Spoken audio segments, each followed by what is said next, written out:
Buenas noches, amigos, oyentes, televidentes, internautas, hermanos migrantes que están en Ecuador TV. ¿Cómo están ustedes? Hoy nuestro invitado en un café con JJ por Ecuador TV es el abogado Nino Casanello Foghini. El abogado Nino Casanello es especialista en Derecho Penal, especialista en Derecho Constitucional, abogado en libre ejercicio y una voz importante que se ha levantado en los últimos tiempos respecto de temas de actualidad. Le damos la bienvenida a Nino, gracias por acompañarnos. ¿Qué tal si en este primer bloque analizamos su visión del paro de actividades, que ha tenido pues algunas características un tanto diferentes, ¿no? Un paro no solo matizado por la violencia, que eso no lo hace diferente, pero sí encapsulado en una sola provincia. ¿Cuál es su evaluación del paro? Bien, pues buenas noches, Jimmy, buenas noches a la audiencia. En primer lugar, pues expresar mis condolencias a las familias de las víctimas, porque desde un punto de vista, digamos, estructural, estos hechos de violencia hoy cobran la vida de compatriotas. Ese es el primer gran chasco de toda esta situación, es sin duda alguna la pérdida de 2 vidas. Luego, y debo decirlo con todas sus letras, una situación muy tensa a nivel internacional, no solo por el atentado que sufrió el presidente con varios ministros, sino también junto a una delegación humanitaria que justamente llevaba víveres a una población que está sufriendo una violencia de la que no es partícipe. Esa es la realidad. Dejando eso de lado, creo que uno de los graves problemas que podemos ver es que desde un punto de vista ideológico, es decir, una discusión de ideas, digamos, la propuesta del gobierno de terminar con el subsidio como parte de un plan de ajustes que públicamente ha reconocido por organismos multilaterales con el que tenemos compromisos y otras dinámicas, y de los que ya no hay muchas opciones en el mundo, porque esa es la realidad. Hoy no tenemos una China boyante de unos años atrás con la capacidad de generar financiamientos. Hoy tienes que plegar a los prestamistas internacionales para generar una sostenibilidad y para tratar de ordenar las finanzas y desde ahí construir desarrollo. Y no hay muchas alternativas, ¿no? Esa es la correcta. Y ahí viene un punto importante, pues, ¿no? Si tú consideras que el subsidio no se debe de alguna manera suprimir y que tú tienes que construir sobre la base de un país que avanza con subsidio, entonces tienes que presentar una alternativa desde un punto de vista macro también. Eso no hay. Hay las clásicas exigencias en 12 puntos rígidos que tienen que ser sí o sí. Luego, como medida, incluso si tú dices que el efecto perjudicial para las personas es la inflación, que podemos discutir sobre eso, efectivamente el diésel es el combustible del transporte, tú dices, ok, focalicémoslo de tal manera, estructurémoslo a corto, mediano y largo plazo de tal forma que el impacto sea menor, que sea menor para tu comunidad. Explícame cómo.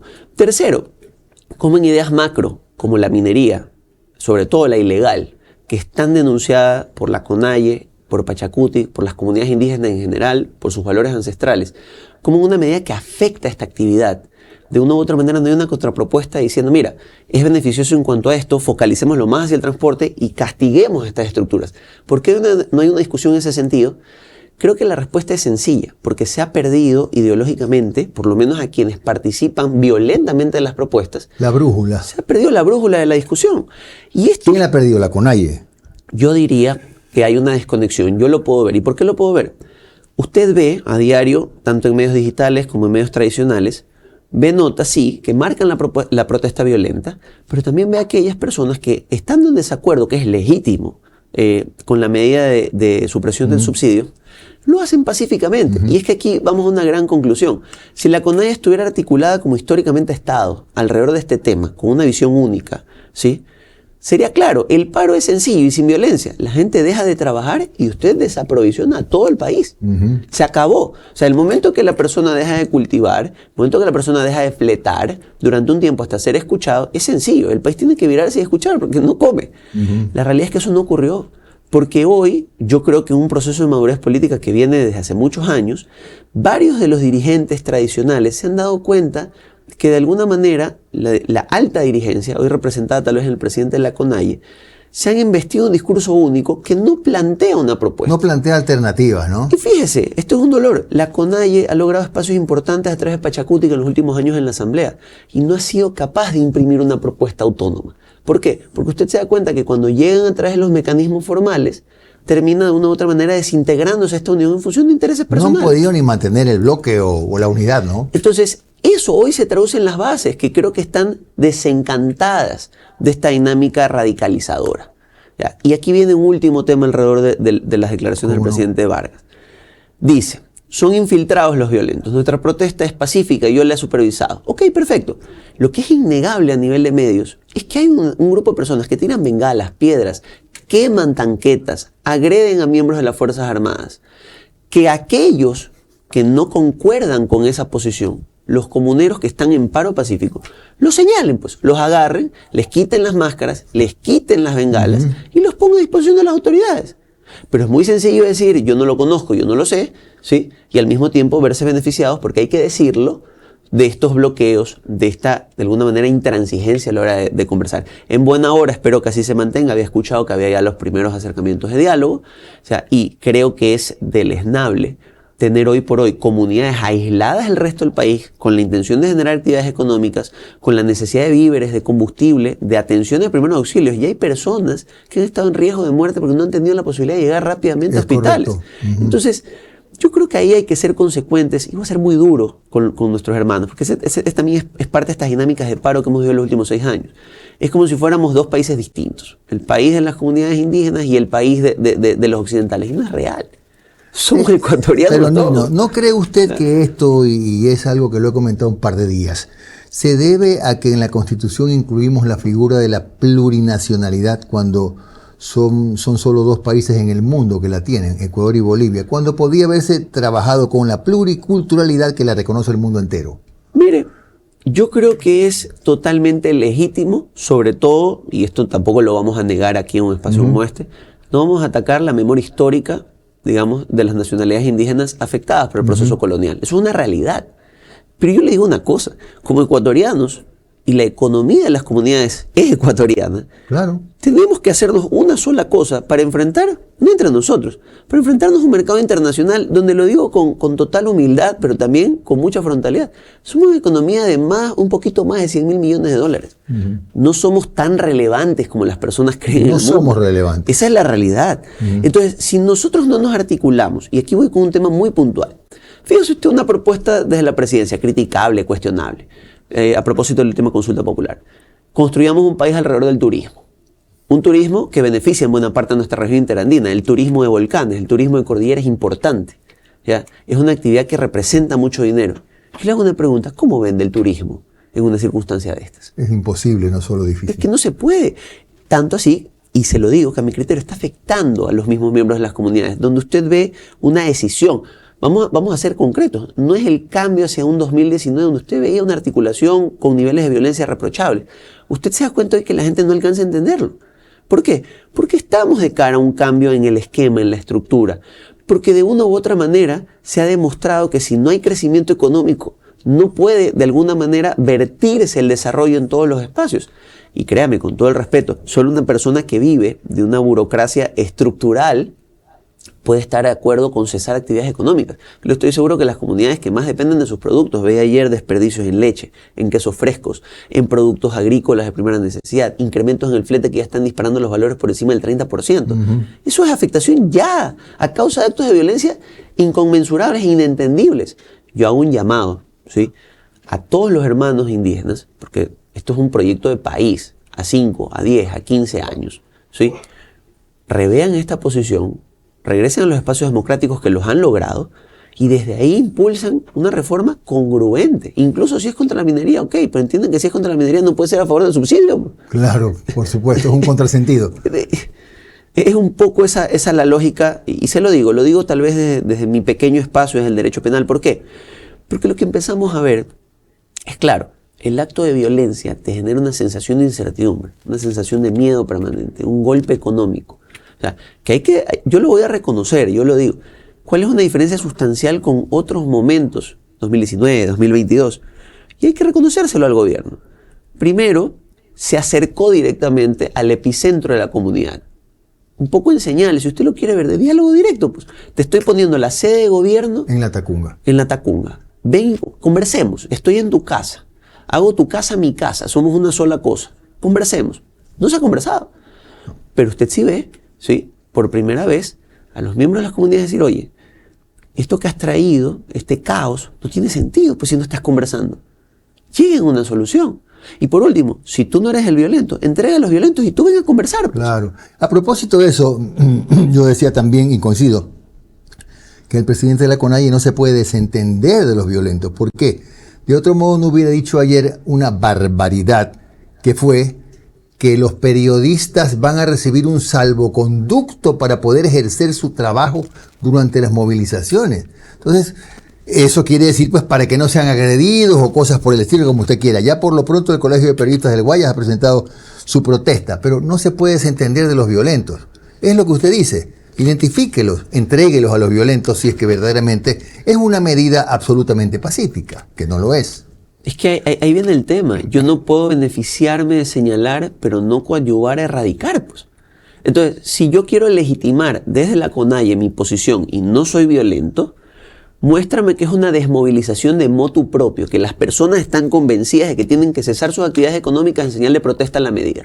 Si tú no me logras demostrar eso, lo que está haciendo estos grupos violentos indirectamente es algo con lo que tú concuerdas, es decir, coercionar a terceros para que plieguen un paro que realmente no es su voluntad. Claro. Y créame, si hemos tenido que ver al presidente de la República encabezar una caravana humanitaria dentro del país, mire que, perdóneme con el respeto a una situación tan sensible, mire que no estamos hablando de una situación como Gaza, ¿ya? Estamos hablando de llevarle en el siglo XXI, sin pandemia, sin ningún tipo de problema, una vía perfectamente habilitada, vituallas a compatriotas en el centro del país. Es una locura. Es una locura. En sí mismo es un acto hostil, es un acto que tienen los hermanos indígenas que darse cuenta que es una suerte de dispararse en el pie, ¿sí? Una y otra vez para tratar de generar un efecto. ¿Sabe cuál es el único efecto que genera un disparo en el pie? La cojera, ¿ya? La molestia. Entonces, conversar, dialogar, focalizar, tomar una decisión importante. Y claro que sí, discutir a futuro cuál es la compensación. Porque yo se lo digo, Jimmy, y en eso la CONAIE tiene que rever su visión económica del tema. Incluso si lo que ellos quieren propugnar, porque es válido, libros como El Gran Escape de Angus Deaton lo dicen, ¿no? Digamos que mañana la CONAIE como movimiento político dice, ¿sabe qué? El problema de la modernidad es que todo se mide en función del desarrollo económico, ¿no? Yeah. ¿Ya? Y el Ecuador es un país que no debe querer más el desarrollo económico por encima del desarrollo en bienestar. Perfecto. ¿Qué es lo que tiene que hacer en un Estado democrático y más en un proyecto constitucional si es que ganara el referéndum hacia la constituyente? Instaura esa idea. Gana políticamente y di, mira, el Ecuador no es un país que va a crecer más económicamente, es un país que va a crecer en beneficios y el Estado. Si tú logras imponer esa idea en democracia, tienes 4 o 6 años, lo que determine la Constitución para implementarlo. Pero hacerlo a través de la violencia es legitimar los métodos que históricamente tú has cuestionado y que te impidieron la participación a ti, pues.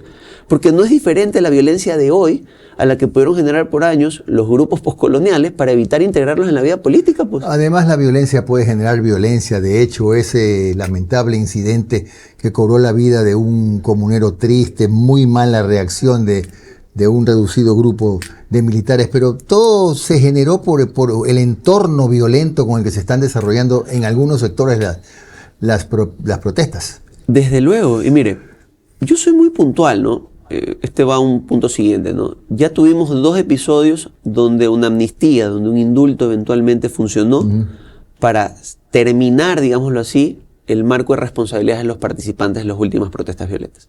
¿Qué es lo que digo yo? Ya no entremos a ese régimen. Procesemos a quienes tengamos que procesar y dependiendo de los procesos, suspendamos penas, es decir, que no vayan presos, pero que queden sentenciados. Pero sí, porque en la ocasión a la que usted se refiere, a los 3 meses volvieron a cerrar las calles. Y ahí viene el problema. Vamos a hacer una pausa, Nino, porque el tiempo no perdona y alcanzaremos a conversar seguramente en el otro bloque de cuál sería la posibilidad de dialogar, que siempre hay que tener esperanzas, y por supuesto, cuáles son esos cambios que pueden operarse en una asamblea constituyente, en el evento en que luego de que se den todos los pasos podamos llegar a este escenario. Ya regresamos.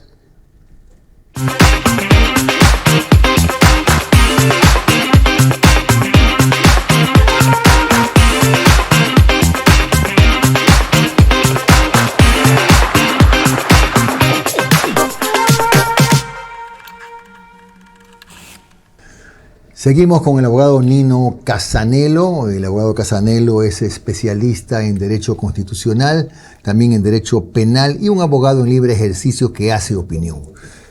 Nino, ¿qué posibilidades de un exitoso diálogo cuando el gobierno dice yo no quiero hablar con violentos y la CONAIE y X gente que esté atrás dice, vamos a dialogar, pero estas son mis condiciones.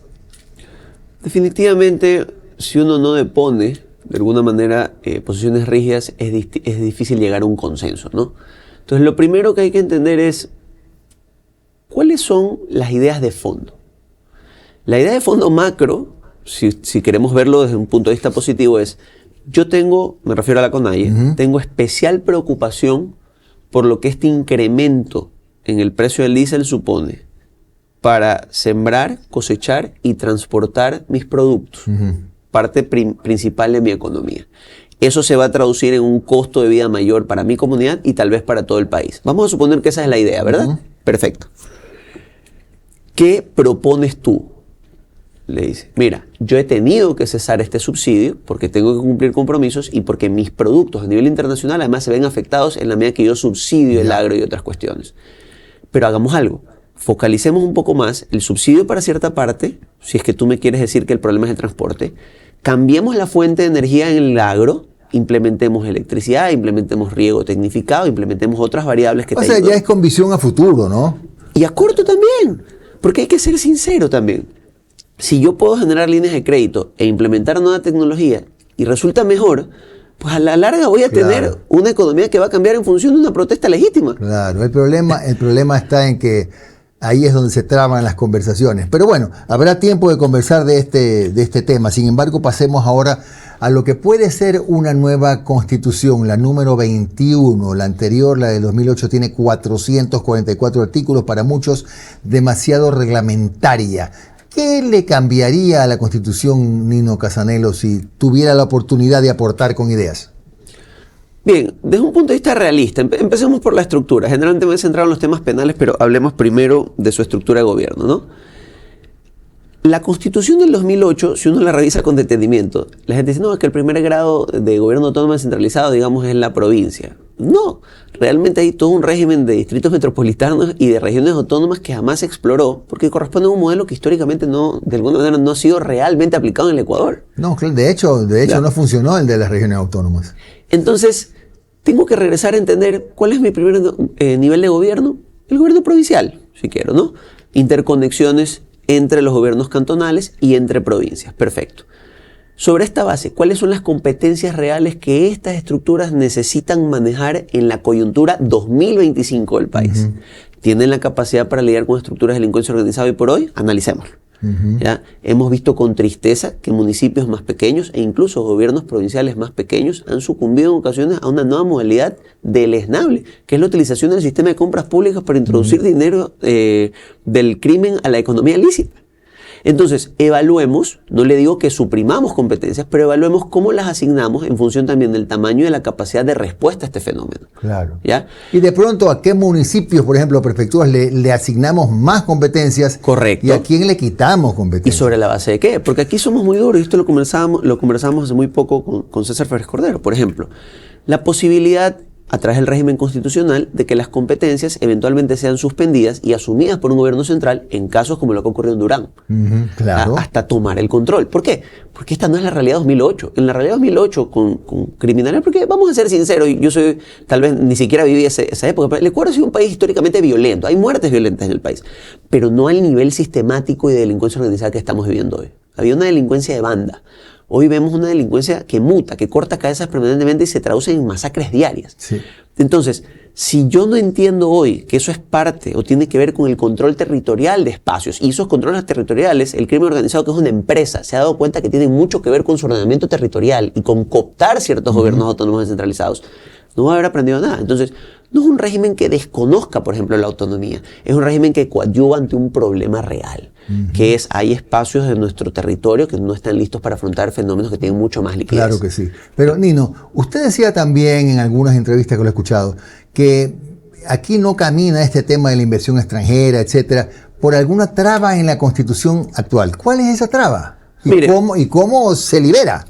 El diseño tiene que ver, insistimos, con un momento económico distinto. Usted recordará, había una boyante necesidad de commodities, de energía, de productos de primera necesidad, que reclamaba ¿quién en esa época? El gigante asiático, China. China hoy es una economía con una dinámica distinta, con otras visiones en lo geopolítico, en lo productivo, en su propio desarrollo interno. Hoy China es el gran productor de tecnología, tiene buenas reservas, tiene tratos con otros países que le da mucho más volumen en producto y por lo tanto las condiciones ya no son tan preferentes como años anteriores. Bajo esa premisa, el Ecuador tiene que diseñar una teoría de presupuesto general del Estado que muy probablemente lo dicen la mayoría de los expertos, lo dice por ejemplo el ex vicepresidente Sonnenholzner y otras personas, tiene que ver con un cambio en la matriz de minería y energías. ¿Ya? Un modelo que, por ejemplo, el presidente en una entrevista previa a asumir el mando decía, tiene que ver incluso con cambiar el modelo de gestión de algunas empresas públicas e invitar a la empresa privada a participar, como han hecho varios gigantes hoy orientales. Como puede pasar con Petroecuador, por ejemplo. Como podría pasar con Petroecuador. Para hacer esto, el régimen constitucional 2008 es mucho más rígido, porque tiene una visión de inversión pública y de atravesar el sector público en los sectores estratégicos. Entonces, eso sí ha generado condiciones difíciles de aceptar en muchos de los casos para contratos rápidos y de eficiencia. Eso puede ser modificado, con mínimos que permitan además un control efectivo, porque hay que reconocerlo. También necesitamos que el Estado esté pendiente de generarse una buena porción para satisfacer los derechos de las personas. Claro. Pero claro, un modelo eficiente y un modelo que sea atractivo para la inversión internacional. Que en este momento no lo hay. Correcto, no hablamos aquí de los extremos, no. Quieren hacer la cesión, quieren bajar la cabeza a las multinacionales. No, invitemos a trabajar con seriedad y cambiemos modelos rígidos para tener eficiencia. Fíjese usted que parte de la debacle de la producción petrolera ha tenido que ver con temas burocráticos de Petroecuador sobre todo. ¿Sí? Entonces, bajo esa dinámica, reformar nuestro sistema de sectores estratégicos es importante y tiene que ver con una constitución tal vez más sencilla, que genere baremos de control, sistemas de control eficientes, pero que vaya a un mundo que requiera la empresa privada. ¿La consulta previa debería mantenerse en una nueva constitución? Mire, va a ser una de las discusiones fuertes. Esa va a ser la peor. No es un tema sencillo. Históricamente no se puede rechazar el impacto que tiene la extracción de recursos en las comunidades cercanas. Pero también es cierta una cosa. Uno de los riesgos de no utilizar nuestros recursos es que a la larga no genera el desarrollo, ¿sí?, necesario para evitar los males futuros. Y aquí hay que ser claros. Ahí donde no hemos podido entrar por consultas, ha entrado la minería ilegal. Claro, por supuesto. Ha entrado... Le doy rapidísimo un ejemplo. Yo siempre lo cito. Río Blanco, que había un proyecto de minería legal. Estaban instalándose, se retiraron y hoy es un emporio de minería ilegal. Entonces, ante la realidad 2025, tenemos que ver una consulta, ¿sí?, que de una u otra manera sí enmarque las necesidades de una comunidad, pero que también vea a largo plazo los riesgos de perder esos espacios, ¿no? ¿Por qué cree usted, Nino, que hay que seguir mirando a los Estados Unidos, hay que seguir cerca de Estados Unidos como socio estratégico y no mirar en otras direcciones? Mire, hay gente que se me burla por esto, la llamada teoría de los hechos consumados. Ya. Nosotros podemos querer patalear, ponernos patas arriba, lo que usted quiera. Pero la realidad es que regionalmente hablando, la gran potencia vecina en el juego geopolítico del mundo es Estados Unidos de América. Regresamos. China no está en los niveles de inversión históricamente contemplados y Estados Unidos ha sido agresivo en marcarle a América como un espacio de influencia americano a China. Tanto así que usted tiene hoy el canal de Panamá, ¿sí?, regresando a control pleno americano, un corte de relaciones abruptas con el gobierno chino. Y por si acaso, esto no tiene nada que ver con una animadversión o mucho menos de China. Lo estoy narrando lo que está pasando en el mundo. Entonces, bajo esa dinámica, el Ecuador pareciera que lo natural que tiene que hacer es ir y negociar un tratado de libre comercio con Estados Unidos, mejorar las condiciones arancelarias, capitalizar ese mercado, ¿sí?, que además hoy ha rechazado el camarón oriental, por ejemplo, ¿sí?, ha rechazado otros productos que tradicionalmente tomaban otros mercados, ser más competitivos, productivos en ese sentido, y lograr ventajas. Yo no le voy a mentir, puede ser que pudiéramos tener mejores espacios de los que tenemos hoy, pero hoy tenemos una mesa de negociaciones para quitar las sobretasas que ha implementado el presidente Trump, ¿ya?